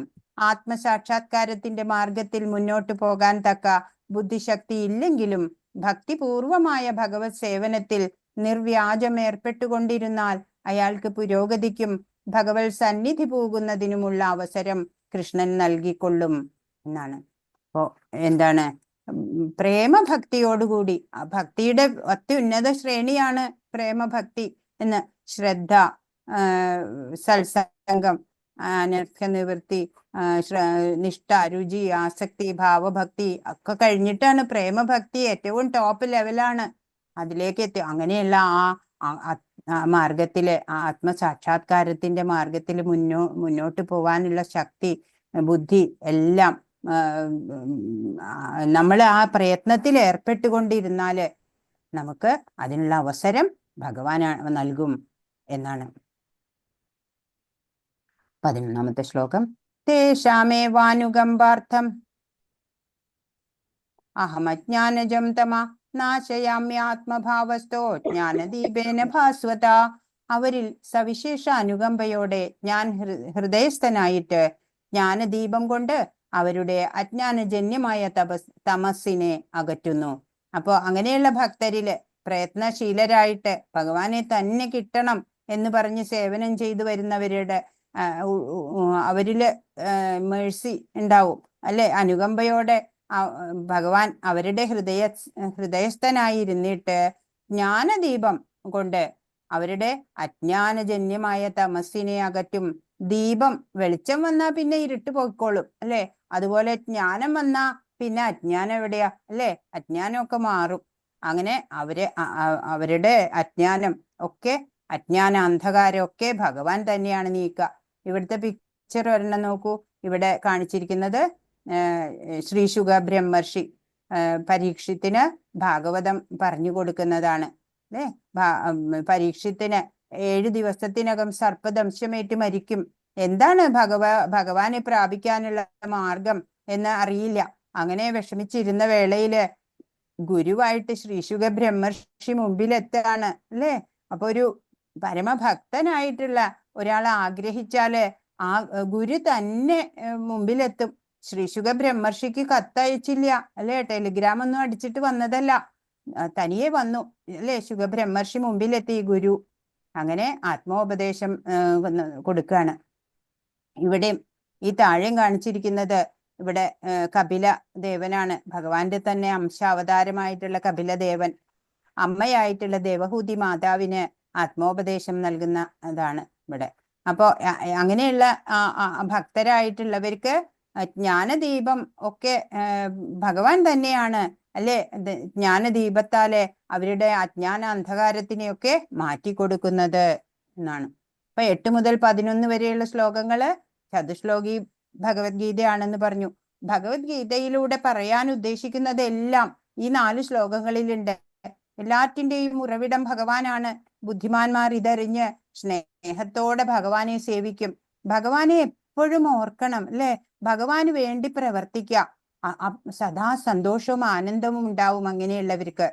പ്രേമപൂർവം ഭഗവാനെ ഭജിക്കുന്നവർക്ക് ബുദ്ധിയോഗം ഭഗവാൻ തന്നെ നൽകും എന്നാണ്. അവർ ഭഗവാനിലേക്ക് തിരിച്ചെത്തും. ഭഗവാനിലാണ് അവരുടെ ബോധം അല്ലെ, കൃഷ്ണാവബോധം. ഭഗവാനെ നിരന്തരം പ്രേമപൂർവം ഭജിക്കുന്നവർക്ക് ഭഗവാൻ തന്നെ ജ്ഞാനം നൽകുന്നു എന്നാണ്. സദാ നാമജപം നടത്തുന്നവരോട് അനുകമ്പയുണ്ടാവും ഭഗവാന്. ജ്ഞാനദീപത്താലെ അവരുടെ അജ്ഞാന അന്ധകാരമൊക്കെ നീക്കും. ഹരേ കൃഷ്ണ മഹാമന്ത്രം ജപിക്കുക അല്ലെ, കോൺസ്റ്റന്റ്ലി ചാൻറ്റ് ഹരേ കൃഷ്ണ. ഒരു ഭക്തൻ ഭഗവാനെ അറിഞ്ഞാല് ഭഗവാനെ കുറിച്ച് മാത്രമാണ് പിന്നെ സംഭാഷണം ഉണ്ടാവുള്ളൂ. മനസ്സിൽ ഭഗവാൻ മാത്രം, സമർപ്പിതമായ ജീവിതം.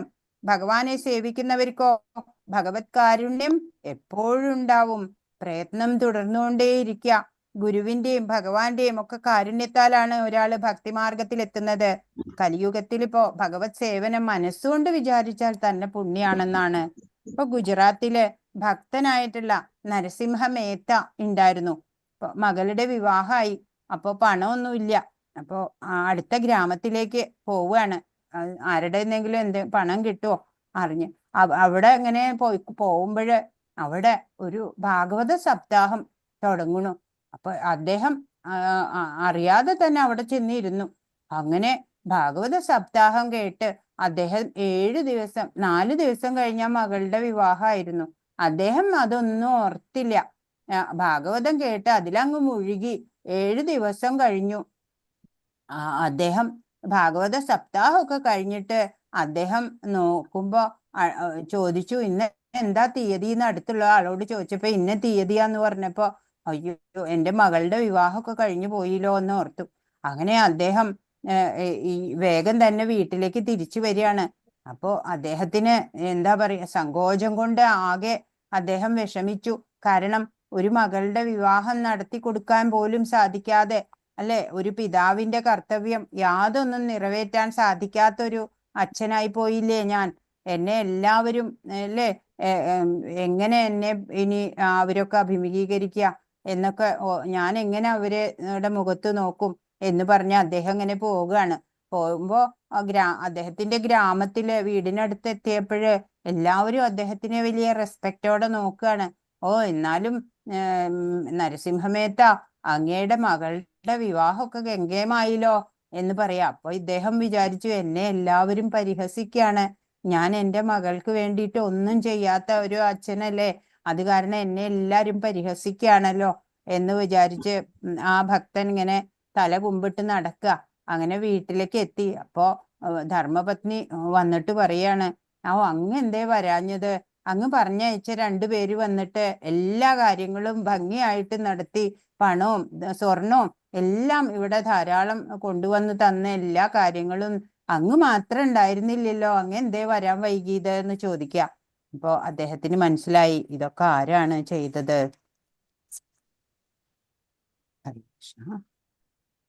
ജീവിതത്തിന് വേണ്ടുന്ന ഭൗതിക ആവശ്യങ്ങളെ പറ്റി ഭക്തൻ വിഷമിക്കേണ്ടതില്ല. ഉത്കണ്ഠയും വേണ്ട. ഹൃദയത്തിലെ അന്ധകാരം നീങ്ങിപ്പോയാൽ ഭക്തന്റെ സേവനത്താൽ സന്തുഷ്ടനായ ഭഗവാൻ ആവശ്യങ്ങളെല്ലാം നിറവേറ്റി കൊടുക്കും. അതാണ് ഇവിടെ നടന്നത് അല്ലേ. ഇതാണ് ഭഗവത്ഗീതയിലെ ഉപദേശങ്ങളുടെ സാരം. എന്താണ് ഭഗവത്ഗീതയിലെ ഉപദേശങ്ങളുടെ സാരം? ഭഗവാനെ സേവിച്ചാൽ മാത്രം മതി. ഭഗവാനിൽ മനസ്സൂന്നിയിട്ട് എല്ലാ കർമ്മങ്ങളും ചെയ്യുക. ഭഗവത് സേവനത്താൽ സന്തുഷ്ടനായിട്ടുള്ള ഭഗവാൻ ആ ഭക്തന്റെ ആവശ്യങ്ങളൊക്കെ നിറവേറ്റി കൊടുത്തോളും. ഇതാണ് ഭഗവത്ഗീതയിലെ ഉപദേശങ്ങളുടെ സാരം. ഭഗവത്ഗീത പഠനം വഴി ഒരാൾക്ക് ഭഗവാന് സ്വയം സമർപ്പിതനാവാൻ കഴിയും. അല്ലെ? പകുതി പഠിച്ചു കഴിഞ്ഞു നമ്മളിപ്പോ ഭഗവത്ഗീത. അപ്പോ ഭഗവാന് സമർപ്പിതരാവാനൊക്കെ തയ്യാറെടുത്തുണ്ടാവൂല്ലേ എല്ലാവരും? ഭക്തിപൂർവം കൃഷ്ണന്റെ സേവനത്തിൽ മുഴുകുകയും ചെയ്യാം. സർവവും ഭഗവാൻ ഏറ്റെടുക്കുന്നതോടെ ഭക്തൻ ഭൗതിക പ്രയത്നങ്ങളിൽ നിന്നെല്ലാം തികച്ചും മുക്തനാവുന്നു. അപ്പൊ നമ്മൾ ഈ ഭൗതികതയോടൊക്കെ ഡിറ്റാച്ച്ഡ് ആവും. അറ്റാച്ച്ഡ് ടു കൃഷ്ണ അങ്ങനെയായി മാറും. ഹരേ കൃഷ്ണ. 12ഉം 13ഉം ശ്ലോകങ്ങൾ ഒരുമിച്ചാണ്. അർജുനൻ പറയാണ്. എല്ലാം മനസ്സിലായി ഇപ്പൊ അർജുനന് ഭഗവാനെ കുറിച്ച് പറയാണ്. അർജുന ഉവാച പരം ബ്രഹ്മ പരം ധാമ പവിത്രം പരമം ഭവാൻ പുരുഷം ഭഗവത്ഗീത ഉപദേശങ്ങളുടെ സാരം ഒന്നും കൂടെ ഒന്ന് പറയൂ. ഹരേ കൃഷ്ണ. ഹരേ കൃഷ്ണ. മാതാജി, ഭഗവത്ഗീത ഉപദേശങ്ങളുടെ സാരം ഒന്നും കൂടെ ഒന്ന് പറയൂ. ഭഗവാന്റെ ആ സേവനത്തില് സന്തുഷ്ടനാവുക. കൃഷ്ണാവബോധത്തോടെ ഭഗവത് സേവനത്തിൽ സദാ ഏർപ്പെടാൻ സാധിക്കുക. സ്വയം സമർപ്പിതനായിട്ട് എല്ലാ കർമ്മങ്ങളും ചെയ്യാൻ സാധിക്കുക. അങ്ങനെയുള്ള ആൾക്ക് ഭഗവാൻ തന്നെ സന്തുഷ്ടനായ ഭഗവാൻ ആവശ്യങ്ങളൊക്കെ നിറവേറ്റിക്കൊടുക്കും. അതാണ് ഭഗവത്ഗീതയിലെ സാരം. പരം ബ്രഹ്മ പരം ധാമ പവിത്രം പരമം ഭവാൻ പുരുഷം ശാശ്വതം ദിവ്യമാദിദേവമജം വിഭും ആഹുസ്ത്വാം ഋഷയ സർവേ ദേവർഷിർനാരദസ്തഥാ അസിതോ ദേവലോ വ്യാസ സ്വയം ജൈവ ബ്രവീഷിമേ. അർജുനൻ പറഞ്ഞു, അങ്ങ് പരമദിവ്യോത്തമ പുരുഷനാണ്. പരമമായ ധാമവും പവിത്രമായതും നിരപേക്ഷ തത്വവും ഭവാൻ തന്നെ. സനാതനനും അഭൗതികനും ആദിപുരുഷനും അജനും മഹാനുമാണ് അങ്ങെന്ന് ദേവർഷിയായ നാരദനും അസിതൻ, ദേവലൻ, വ്യാസൻ മുതലായ എല്ലാ ഋഷികളും ഊന്നി പറയുന്നു. ഇപ്പോൾ അങ്ങ് സ്വയം എന്നോട് ഇത് വ്യക്തമായി പറയുകയും ചെയ്യുന്നു. അപ്പൊ ആരാണ് ഭഗവാൻ? ഭഗവാൻ പരമദിവ്യോത്തമ പുരുഷനാണ്. പരമമായ ധാമം, നമുക്കൊക്കെ ചെല്ലാൻ പറ്റിയ നമ്മുടെ വീട് ധാമമാണ് ഭഗവാൻ. പവിത്രമായതാണ്, നിരപേക്ഷ തത്വമാണ്, സത്യമാണ് ഭഗവാൻ. സനാതനനാണ്, അഭൗതികനാണ്, ഇവിടെയൊന്നുള്ള ആളല്ല, അല്ലെ? ഭൗതികതയിലുള്ള ആളല്ല. ആദിപുരുഷനാണ്, അജനാണ്, ജനനമില്ല, മഹാനാണ്. അങ്ങനെ ദേവർഷിയായ നാരദൻ, അസിതൻ, ദേവലൻ, വ്യാസൻ മുതലായ ഋഷികളെല്ലാം ഊന്നി പറഞ്ഞിട്ടുണ്ട്. ഇപ്പോഴോ അങ്ങ് നേരിട്ട് എന്നോടിപ്പോ വ്യക്തമായിട്ട് ഇത് പറയുകയും ചെയ്തു എന്നാണ്. എന്താ പറയണേ? അർജുനൻ ഭഗവാനെ കുറിച്ചിട്ട് മനസ്സിലാക്കുകയാണ്, അല്ലെ? ഇവിടെ ജീവാത്മാക്കളുടെ ഉറവിടം, അവർക്ക് എത്തിച്ചേരേണ്ടതും ശുദ്ധീകരിക്കപ്പെടുന്നതും ഒക്കെയും ഭഗവാൻ തന്നെയാണ്, അല്ലെ? പുരുഷൻ, വ്യക്തി എക്കാലത്തുമുള്ളവനാണ്, ദിവ്യനാണ്, ഭൗതികനല്ല, ജനിക്കാത്തവനാണ്, ഏറ്റവും മഹത്തായവനാണ്, വിഭു ആണ്. അപ്പൊ നാരദൻ, അസിതൻ, ദേവലൻ, വ്യാസൻ ഇവരൊക്കെ മുമ്പ് പറഞ്ഞ് സത്യം മനസ്സിലാക്കിയിട്ടുണ്ട്. ഇപ്പോഴോ അങ്ങ് വീണ്ടും വെളിപ്പെടുത്തി തന്നു. അപ്പൊ ഭഗവത്ഗീതയില് സങ്കല്പങ്ങളില്ല, എല്ലാം സത്യം മാത്രാണ്. ദേവന്മാർക്കോ ദാനവർക്കോ ഒന്നും അങ്ങയെ മനസ്സിലാക്കാനാവില്ല. അങ്ങ് പറഞ്ഞു തന്നാൽ മാത്രമേ അറിയുള്ളൂ, അല്ലെ? അതിനാല് ഇനിയും അങ്ങയുടെ വിഭൂതികളെ പറയൂ എന്നാണ്. ഭഗവാനെ കുറിച്ചിട്ട് കേട്ടിട്ട് മതിയാവണില്ല അർജുനന്. യുദ്ധഭൂമിയാണ് എന്നൊന്നും ഓർക്കുന്നില്ല. അങ്ങ് പരമദിവ്യോത്തമ പുരുഷൻ എന്ന് ബോധ്യായി എന്ന് പറയാണ്. അപ്പൊ Krishna is the source of all good things എന്നുള്ള ആ സത്യം മനസ്സിലാക്കിയ അർജുനൻ, അല്ലെ? ഒരു പിതാവ് കുഞ്ഞിനെ കൈപിടിച്ച് നടത്തിക്കുന്ന പോലെയാണ് ഭഗവാൻ മാർഗനിർദ്ദേശം നൽകിയിട്ട് മുന്നോട്ട് നയിച്ചുകൊണ്ടിരിക്കുകയാണ്. 18ാമത്തെ ശ്ലോകം. വിസ്തരേണാത്മനോ യോഗം വിഭൂതിം ച ജനാർദ്ദന ഭൂയ കഥയ തൃപ്തിർഹി ശൃണ്വതോ നാസ്തി മേ അമൃതം. അങ്ങയെപ്പറ്റി കേട്ടിട്ട് എനിക്കൊരിക്കലും മതി വരുന്നില്ല. കേൾക്കും തോറും അങ്ങയുടെ വാക്കുകളാകുന്ന അമൃതത്തെ ആസ്വദിക്കുവാൻ തോന്നുന്നു. ഹേ ജനാർദ്ദന, അങ്ങയുടെ വിഭൂതികളെപ്പറ്റി, അവയുടെ യൗകിക പ്രഭാവത്തെ പറ്റി വീണ്ടും വിശദമായി വിവരിച്ചു തന്നാലും. കൃഷ്ണ, നമ്മളിന്ന് കുറച്ച് സ്ലോവിലാ പോണേ, അല്ലേ? സമയായി. അപ്പൊ ഇവിടുത്തെ എന്താ പറഞ്ഞേ? അപ്പൊ മതിയായില്ല അർജുനന്. ഇനിയും ഇനിയും വിഭൂതികളെ പറ്റി പറഞ്ഞു തരൂന്ന് പറഞ്ഞു. പിന്നെന്താ? ശ്രീ ഭഗവാൻ ഉവാച ഹന്തത്തെ കഥയിഷ്യാമി ദിവ്യാഹ്യാത്മവിഭൂതയ പ്രാധാന്യത കുരു ശ്രേഷ്ഠ നാസ്ത്യന്തോ വിസ്തരസ്യ മേ. ശ്രീ ഭഗവാൻ പറഞ്ഞു, അർജുന, ഭാസുരങ്ങളായ എന്റെ വിഭൂതികളെ പറ്റി ഞാൻ ഇനി പറഞ്ഞു തരാം. പ്രാധാന്യമുള്ളവയെ പറ്റി മാത്രമേ പറഞ്ഞു തരുള്ളൂ. വിസ്തരിക്കുകയാണെങ്കിൽ അവയ്ക്ക് അവസാനമില്ല. അപ്പൊ പ്രാധാന്യമുള്ള ചിലത് മാത്രം ഞാൻ നിനക്ക് പറഞ്ഞു തരാം. 20. അഹമാത്മാ ഗുഢാകേശ സർവഭൂതാശയസ്ഥിത അഹമാദിശ്ച മധ്യം ച ഭൂതാനാമന്ത ഏവ ച. അർജുന, ജീവജാലങ്ങളുടെ ഒക്കെ ഹൃദയത്തിൽ സ്ഥിതി ചെയ്യുന്ന പരമാത്മാവാണ് ഞാൻ. അവയുടെ തുടക്കവും മധ്യവും അവസാനവും ഞാനാകുന്നു. ഇനി എന്താ അറിയണ്ടേ അല്ലെ? എല്ലാ ജീവജാലങ്ങളുടെയും ഹൃദയത്തിൽ ഞാനുണ്ട്. അവയുടെ എല്ലാം തുടക്കം മധ്യം അവസാനം എല്ലാം ഞാനാണ്. ഇനി ഓരോ ശ്ലോകങ്ങളുടെ താല്പര്യം മാത്രമാണ് ഇവിടെ പറയുന്നത്. 21. ആദിത്യന്മാരുടെ കൂട്ടത്തിൽ വിഷ്ണു, ജ്യോതിസുകളിൽ ദീപ്തിമത്തായ സൂര്യൻ, മരുത്തുക്കളിൽ മരീചി, നക്ഷത്രങ്ങളിൽ ചന്ദ്രൻ ഞാനാണ്, ഭഗവാനാണ്. അല്ലെ? ആദിത്യന്മാര് 12 ആദിത്യന്മാര്, അതിൽ വിഷ്ണു. ജ്യോതിസുകളില് ദീപ്തിമത്തായ സൂര്യൻ, മരുത്തുകള് 49 മരുത്തുക്കൾ ഉണ്ട് അല്ലെ? അതില് മരീചി. നക്ഷത്രങ്ങള്, ചന്ദ്രനെ നക്ഷത്രമായിട്ടാ വെച്ചിരിക്കണേ. പിന്നെ വേദങ്ങളില് സാമവേദം ഭഗവാനാണ്. ദേവന്മാരിൽ ഇന്ദ്രൻ, ഇന്ദ്രിയങ്ങളിൽ മനസ്സ്, ജീവഗണങ്ങളില് ജീവചൈതന്യം ഭഗവാനാണ്. രുദ്രന്മാരിൽ വെച്ച് ശിവൻ, യക്ഷരാക്ഷസരിൽ കുബേരൻ, വസുക്കളിൽ അഗ്നിയും പർവ്വതങ്ങളിൽ മേരുവുമാണ് ഭഗവാൻ. പുരോഹിതന്മാരിൽ പ്രധാനിയായ ബൃഹസ്പതിയും സേനാധിപരിൽ കാർത്തികേയൻ സുബ്രഹ്മണ്യൻ ഭഗവാനാണ്. ജലാശയങ്ങളിൽ സമുദ്രവും ഭഗവാൻ തന്നെ. മഹർഷികളിൽ ഭൃഗുവും സ്പന്ദനങ്ങളിൽ അഭൗതികമായ ഓംകാരം, യജ്ഞങ്ങളിൽ തിരുനാമജപം, സ്ഥാവരങ്ങളിൽ ഹിമാലയം ഭഗവാനാണ്. യജ്ഞങ്ങള് തിരുനാമ ഹരിനാമ സങ്കീർത്തനം, ജപം, നാമജപം ആണ് യജ്ഞങ്ങളിൽ കേമമായത്. 25-ാമത്തെ ശ്ലോകം. മഹർഷീണാം ഭൃഗുരഹം ഗിരാമസ്മേകമക്ഷരം യജ്ഞാനാം ജപയജ്ഞോസ്മി സ്ഥാവരാണാം ഹിമാലയ. മഹർഷികളിൽ ഭൃഗുവും സ്പന്ദനങ്ങളിൽ അഭൗതികമായ ഓങ്കാരവും യജ്ഞങ്ങളിൽ തിരുനാമജപവും സ്ഥാവരങ്ങളിൽ ഹിമാലയവുമാണ് ഞാൻ. ഇവിടെ കുട്ടികള് ഗുരുകുലത്തിലെ നാമം ജപിക്കണു അല്ലേ, മാല എടുത്തിട്ട്. ശ്രീകൃഷ്ണ പിന്നെ പറയണു, വൃക്ഷങ്ങളിൽ അശ്വത്ഥം എന്ന് പറഞ്ഞ ആൽമരം. വൃക്ഷങ്ങളിൽ അശ്വത്ഥമാണ് ഭഗവാൻ. ദേവർഷിമാരിൽ നാരദൻ, ഗന്ധർവന്മാരിൽ ചിത്രരഥൻ, യോഗസിദ്ധി നേടിയവരിൽ കപിലമുനിയും ഭഗവാനാണ്. അശ്വങ്ങളിൽ ഞാൻ ഉച്ചൈശ്രവസ് എന്ന കുതിര. അമൃതം നേടാനായിട്ട് പാലാഴി കടഞ്ഞപ്പോൾ സമുദ്രത്തിൽ നിന്ന് പിറന്ന കുതിര, അതാണ് ഉച്ചൈശ്രവസ്. അശ്വങ്ങളിൽ ഭഗവാൻ ഉച്ചൈശ്രവസ്. ആനകളിലെ ഇന്ദ്രവാഹനം ഐരാവതം. മനുഷ്യരിലെ രാജാവാണ് ഭഗവാൻ. ആയുധങ്ങളിൽ വെച്ച് വജ്രവും, പശുക്കളിൽ സുരഭിയും, ജനനഹേതുക്കളിൽ കാമദേവനും, സർപ്പങ്ങളിൽ വാസുകിയും ഭഗവാൻ. അനേക ഭണങ്ങളോടുകൂടിയ നാഗങ്ങളിൽ അനന്തനാണ് ഭഗവാൻ. ജലജീവികളിൽ വരുണൻ, പിതൃക്കളിൽ അര്യമ, ശിക്ഷകരിൽ മൃത്യുദേവതയായ യമനും ഭഗവാനാണ്.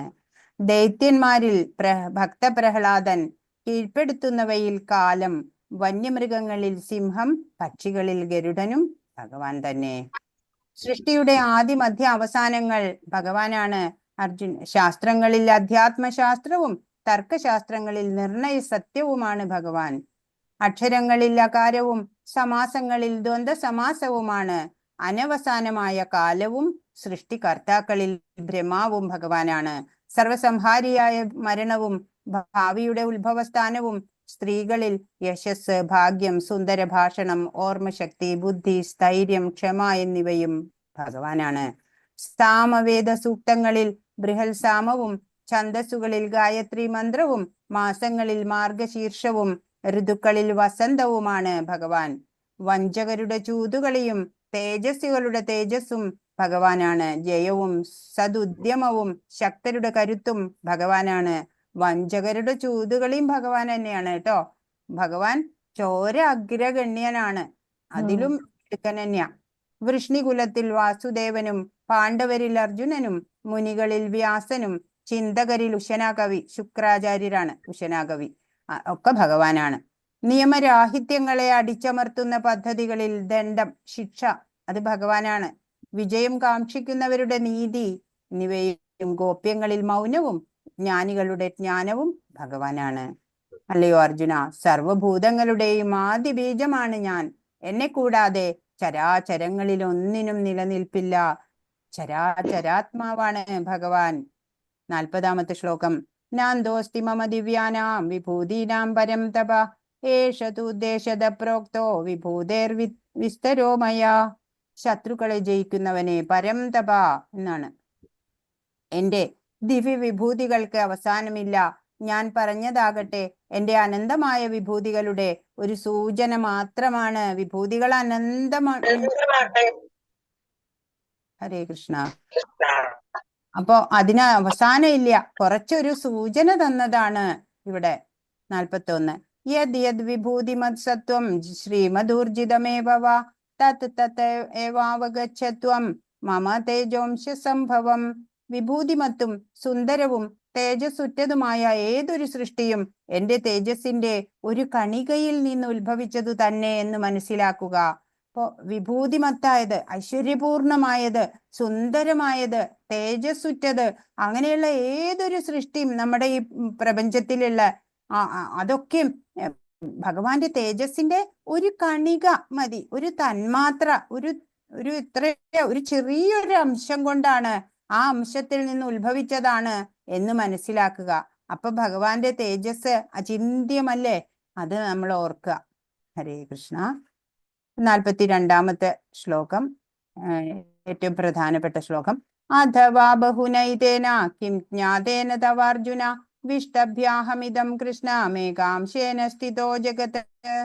അല്ലെങ്കിൽ അർജുന, ഇനിയും വിശദമായി ഇതെല്ലാം അറിഞ്ഞിട്ട് എന്തു വേണം?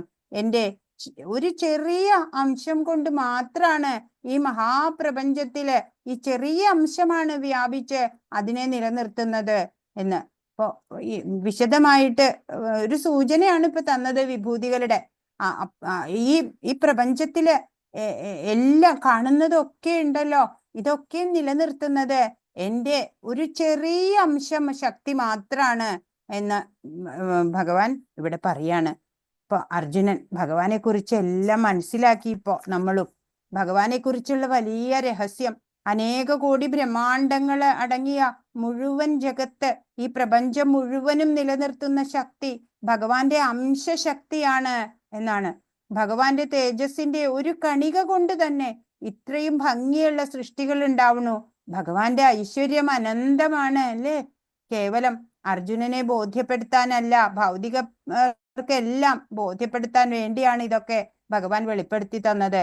ഒരു പിതാവ് തന്റെ സ്വത്ത് വിവരങ്ങളൊക്കെ മകനോട് വെളിപ്പെടുത്തി കൊടുക്കും. അതുപോലെയാണ് നമുക്ക് എല്ലാം ഭഗവാൻ പറഞ്ഞു തരികയാണ്. ഭഗവാനിൽ നിന്നാണ് എല്ലാറ്റിന്റെയും ഉത്ഭവം. അതിനാല് ഭഗവാനെ കുറിച്ച് പറയേണ്ടതും ഭഗവാനാണ് അല്ലെ. ആദിമനായിട്ട് ഭഗവാനാണ് ഉള്ളത്, മറ്റാരും പറഞ്ഞു തരാൻ പ്രാപ്തരല്ല. ബ്രഹ്മാവിന് വേദങ്ങൾ പകർന്നു കൊടുത്തു, പിന്നീട് നാരദര് വ്യാസന്, പിന്നെ ശുഗബ്രഹ്മർഷിക്ക്, അങ്ങനെയാണ് ഈ ജ്ഞാനം ശിഷ്യ പ്രശിഷ്യ പരമ്പരയിലൂടെ പകർന്നു വന്നത് അല്ലേ. ഏറ്റവും വലിയ ജീവസത്തയായിട്ടുള്ള ബ്രഹ്മാവ് മുതൽക്ക് നെയ്യുറുമ്പ് വരെ ഏത് ജീവാത്മാവിനെയും പുലർത്തിപ്പോരുന്നത് അവരിൽ അന്തർഗതനായിട്ടുള്ള ഭഗവാൻ തന്നെയാണ് എന്നറിയാം. സർവം ശ്രീകൃഷ്ണാർപ്പണമസ്തു. ഹരേ കൃഷ്ണ കൃഷ്ണ കൃഷ്ണ ഹരേ ഹരേ, ഹരേ രാമ രാമ രാമ ഹരേ ഹരേ. വാഞ്ചാകൽപതരുഭ്യശ്ച കൃപാസിന്ധുഭ്യൈവ ച പതിതാനാം പാവനേഭ്യോ വൈഷ്ണവേഭ്യോ നമോ നമഃ. അനന്തകോടി വൈഷ്ണവ വൃന്ദ കി ജയ്, ശ്രീല പ്രഭുപാദ് കി ജയ്, ഗുരു മഹാരാജ് കി ജയ്. ഹരേ കൃഷ്ണ. ഇന്ന് പറഞ്ഞതിൽ എന്തെങ്കിലും സംശയം ഉണ്ടെങ്കിൽ ചോദിക്കൂ.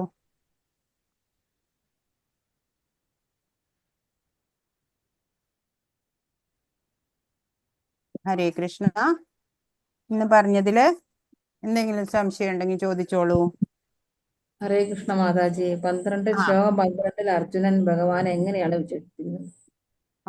പരം ബ്രഹ്മ പരം ധാമ പവിത്രം പരമം ഭവാൻ എന്നൊക്കെ കൊറേ വിശേഷണങ്ങൾ കൊണ്ടുവന്നില്ലേ, അതൊക്കെയും പറയണം. അപ്പൊ ആരാ എഴുതിയത്? ക്വസ്റ്റ്യൻ ആൻസർ ഒന്ന് വായിക്കൂ നോക്കട്ടെ. എഴുതിയത് വായിക്കൂ. വിഭൂതി എന്നാൽ എന്താണ് അർത്ഥമാക്കുന്നത്? ഐശ്വര്യം. ഭഗവാന്റെ ഐശ്വര്യം. അതെ, ആ ഭഗവാന്റെ അടുത്തത് കുറിച്ച് ആർക്കെല്ലാം ഉൽപ്പത്തിയെക്കുറിച്ച് ആർക്കെല്ലാം അറിഞ്ഞുകൂടാ അറിഞ്ഞുകൂടാ എന്നാണ് ഭഗവാൻ പറയുന്നത്. ആ ആർക്കും ദേവന്മാർക്കോ ഋഷിമാർക്കോ അറിയില്ല. ആ ആ ഏത് വിധത്തിലും അവരുടെ എല്ലാം ഉത്ഭവസ്ഥാനം ഭഗവാനാണ്. ആ ചതുർശ്ലോകി ഭഗവത്ഗീത എന്നറിയുന്ന ശ്ലോകങ്ങൾ ഏതെല്ലാം? ആ 8, 9, 10, 11. ആ 8 മുതൽ 11 വരെയുള്ള ശ്ലോകങ്ങളാണ് ചതുശ്ലോകി. ഭക്തിയുത സേവനത്തെ എന്തിനോടാണ് ഉപമിച്ചിരിക്കുന്നത്?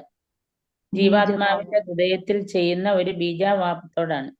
ആ ബീജാവാപത്തോട് ഉപമിച്ചു. എല്ലാവരും നോട്ട് ചെയ്യണം കേട്ടോ ക്വസ്റ്റ്യൻ ആൻസർ. അറിയാത്തത് ചോദിച്ചോളൂ.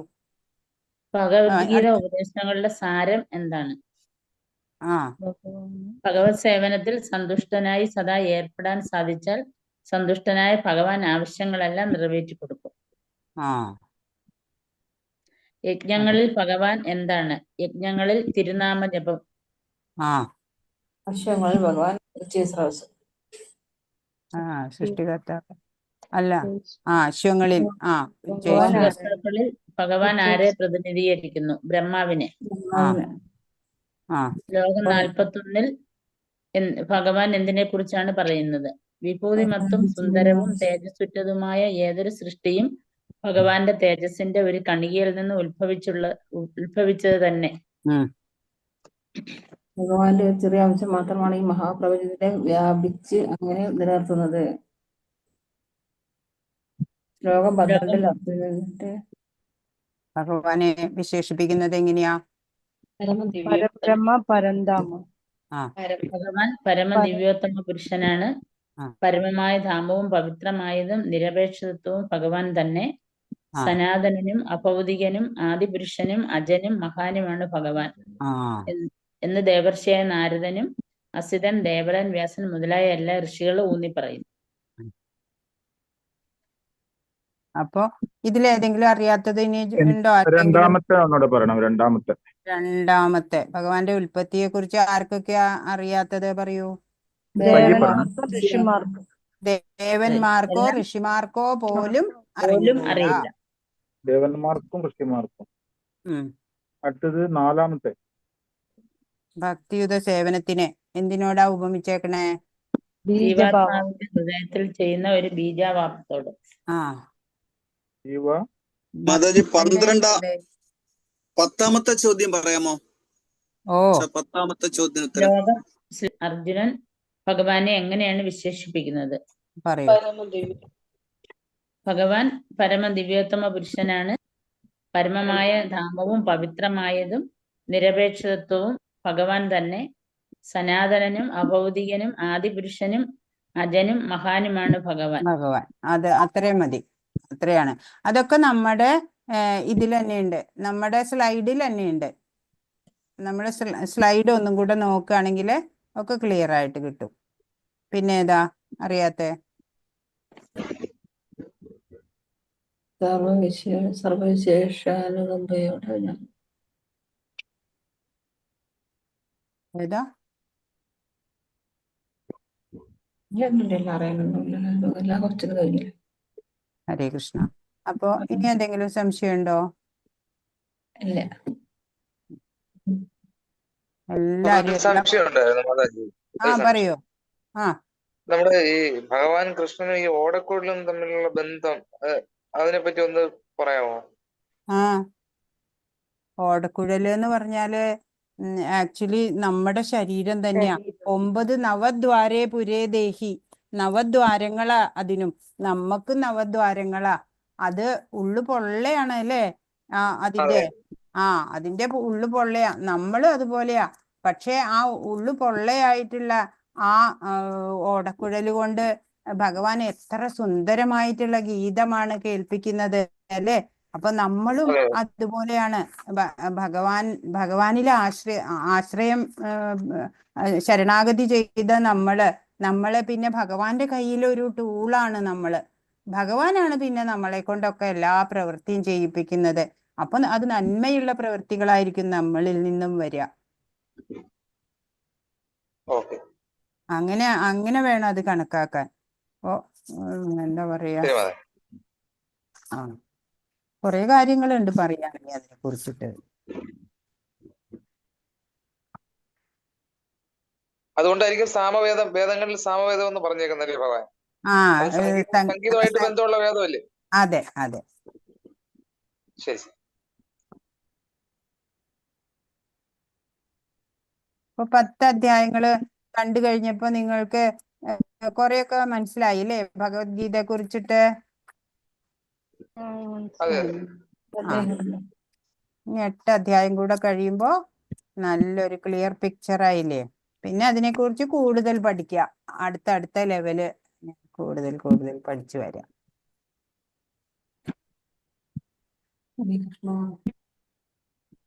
മാതാജി ഒരു സംശയമുണ്ട്. ആ ചോദിച്ചു. മാതാജി കഴിഞ്ഞ ക്ലാസ്സില് ഗോപീചന്ദനത്തിനെ കുറിച്ചിട്ട് പറഞ്ഞില്ലേ? ഉവ്വ്. അത് ദ്വാരകയിലെ മണ്ണാണ്. ഇപ്പൊ അത് അതെ. നമുക്ക് കിട്ടുമോ മാതാജി? പിന്നെ എല്ലാ ഷോപ്പിലും കിട്ടുമല്ലോ. ഇസ്കോണിന്റെ എല്ലാ ഷോപ്പിലും അത് അവൈലബിൾ ആണ്. പിന്നെ നമ്മളിപ്പോ വൃന്ദാവൻ ദ്വാരകയൊക്കെ പോകുമ്പോ അവിടെയൊക്കെ കടകളിൽ 10 രൂപ കൊടുത്താൽ ഒരു ചെറിയ ബോള് കിട്ടും. ഒരു ചെറുനാരങ്ങയുടെ അത്ര പോകുന്ന ഒരു ബോള് കിട്ടും. അങ്ങനെ 2 ബോൾ ഉണ്ടായാൽ നമുക്ക് കുറെ 6 മാസം ഉപയോഗിക്കാൻ പറ്റും. ഗുരുവായൂര് കിട്ടുമോ മാതാജി? ആ ഗുരുവായൂർ ഇസ്കോണിന്റെ ഷോപ്പിൽ കിട്ടും അല്ലേ? ശരി.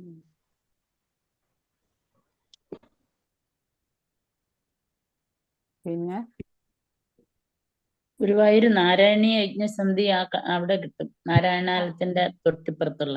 അവിടുന്ന് ഒരിക്കൽ വൃന്ദാവനത്തിലത്തെ ചന്ദനം പറഞ്ഞിട്ട് ഞാൻ വാങ്ങിച്ചിട്ടുണ്ടായിരുന്നു. അത് നമ്മൾ പറയുമ്പോ ഗോപീചന്ദനം എന്ന് ചോദിച്ചു വാങ്ങണം അല്ലേ?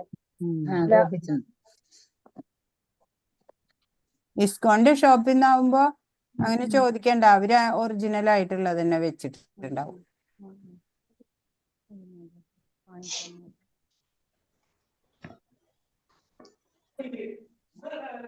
ഹരേ കൃഷ്ണ. അപ്പൊ നാളെ കാണാം.